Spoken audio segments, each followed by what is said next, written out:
side of the crest. That fire had marched 6 miles with a 4-mile head fire coming at us. We worked diligently to, with the sheriff's office and ourselves, start, taking precautions for that coming into the area of Detroit. And that progressed. We got our resources disengaged from the area up in Detroit and got them back to a safe spot. Later that evening, approximately 9:45 p.m., during our operations briefing, we had multiple sets of power lines come down in our incident command post, causing rapid fire growth within the command post itself. The incident management team, along with all the vendors and contractors, worked together to extinguish that fire in the fire camp itself, to allow for us and approximately 250 souls to move out of that location. And we worked closely through the evening with the sheriff's department, to initiate all the evacuations that had been planned for the prior days, and worked closely with all the firefighting resources that were coming in mutual aid to assist with those new started fires. And we just moved our way down the valley to help evacuate as many people as possible. We have the current fire size today is roughly 159,000 acres. We have assigned to the fire itself 3 hot shot crews, 4 Type 2IA crews, 4 Oregon State Fire Marshal task forces, and some miscellaneous overhead and some falling teams and heavy equipment. Those folks have been working diligently to open up access points to allow for other responders to help us work in the area. And I'll turn the tactical operation over to the folks on our team to speak to that. Again, our hearts and prayers are out to all those impacted by all of these fires in Washington, Oregon, along the West Coast, and including the one we're working closely with all of our cooperators to manage. Thank you for your time.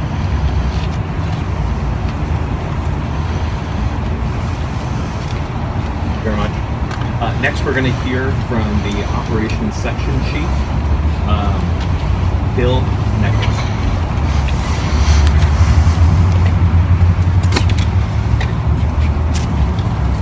Good afternoon, folks. Currently on the fire, the effort with all of the partners, including Oregon State Fire Marshal's Office, Oregon Department of Forestry, and all the local fire service agencies along the Highway 22 corridor, focusing on opening all the transportation routes, not only back into Gates and up through the Highway 22 corridor, but also in the Elkhorn Valley area.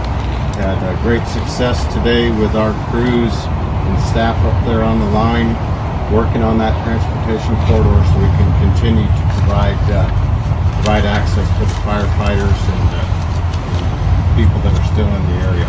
Also had the same success in the Elkhorn Valley, so we'll be able to go in there and look further in the coming days. Tomorrow, in the future, we'll be looking at more ways to impact the fire on the north and northwest corner of the fire. Currently engaging a couple spots out along the fingers of the fire in the northwest corner of the fire right now, and we'll continue to do that as time allows us to do that in the next coming shifts. Thank you.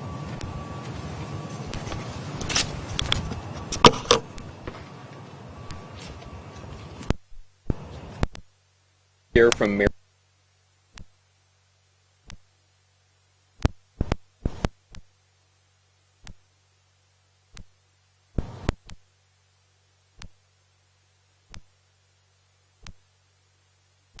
Our hearts are heavy, affected by the fires over the few days. I have a number of things to report. First of all, I'm here to report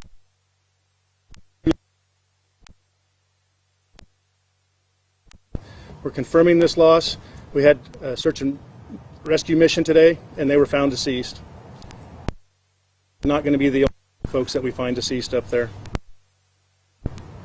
A group from our search and rescue teams today went up the little north east of Mahane.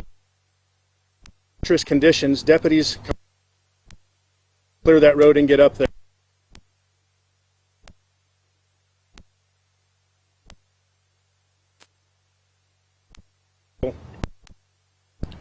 We'll get more information out about the specifics related to that later on. I'm not able to confirm anything else right now beyond that.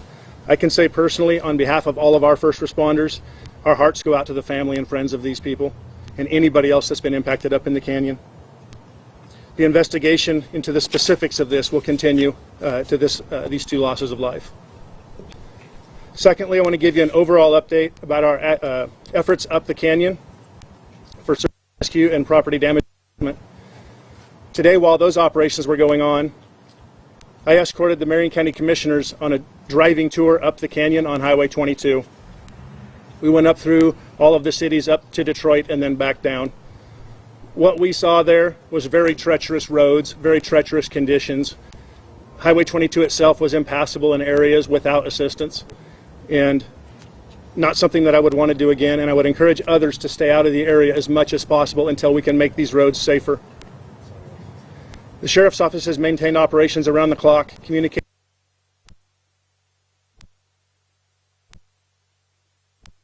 and facilitating search and rescue efforts for our community members whenever possible. Moving ahead, we know that the people of Marion County will come together and will help each other and will provide support to each other. That's one of the things we do, and especially up the canyon. That's one of the benefits of living up there, is knowing your neighbors and helping your neighbors, and we hope to continue to see that behavior. We expect that. That's what we do here in Marion County. So thank you for your time.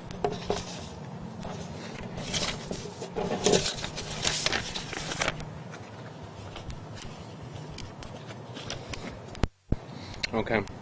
So a couple make sure and as well.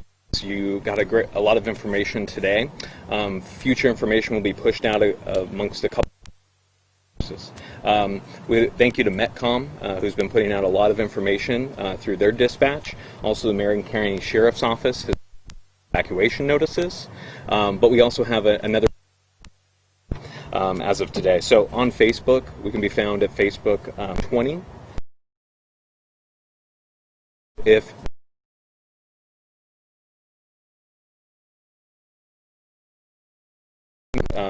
we have a fire information line that is now open.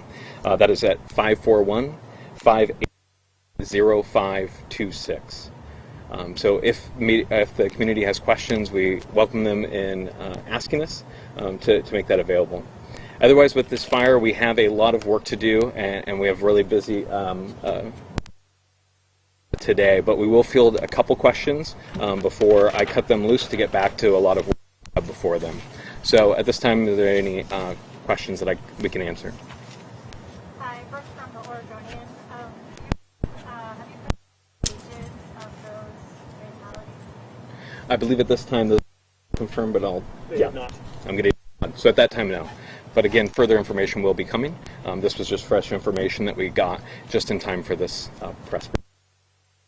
Any answers?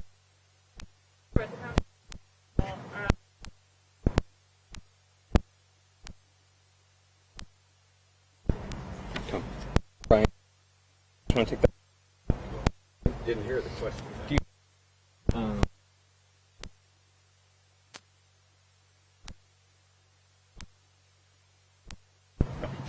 Do you want to take that, or you want me to take it? The question: see evacuation and sublimity, and at this point they still remain at level 2, and we haven't seen any change in that at this point. Jake Thomas, Salem reporter. I'm wondering.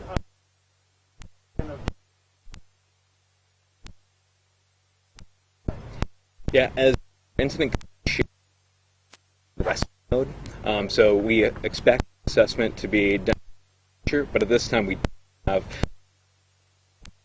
fatalities. Stay tuned.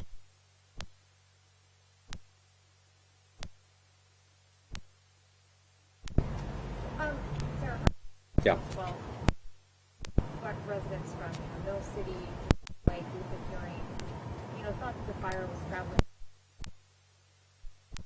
For folks who lived there, how this all kind of came to be. We've seen some Detroit Lake specifically, who thought, they thought we were going to be okay, that the fire was going in a different direction, and the pictures suggest otherwise. Yeah. So. The incident management team that's been here, speak to that.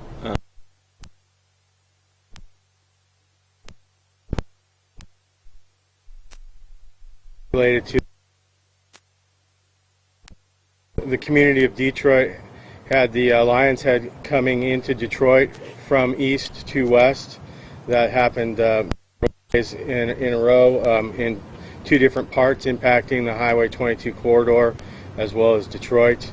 The new starts, the fire that we were initially managing, the Beachy Fire, which was, I believe, approximately 6 air miles north of Detroit and down drainage a mile or two, was moving. It had a 500-acre footprint at that time. The fires that started down on Labor Day in the evening all gathered steam with that heavy east wind and progressed in a westerly manner as ourselves, mutual aid, and the Sheriff's County were working to evacuate the citizens that were in the 22 corridor. So essentially came on to both, like from both angles. The fires were moving in an easterly direction. There were just multiple fires out there, some existing on the landscape for close to a month, and others two existing on the landscape for close to a month, others beginning on the evening of Labor Day.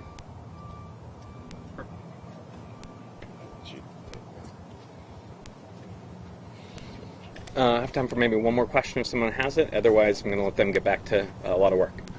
I heard a lot of first-hand accounts of the damage in Gates and Lyons today. Would you say that with the damage in Detroit and Mill City is comparable, or do we know that yet? I think at this time we don't have a complete assessment. Our crews are just coming back for the day. As they do come in, we will have a better picture of what they saw and the work that was done out there.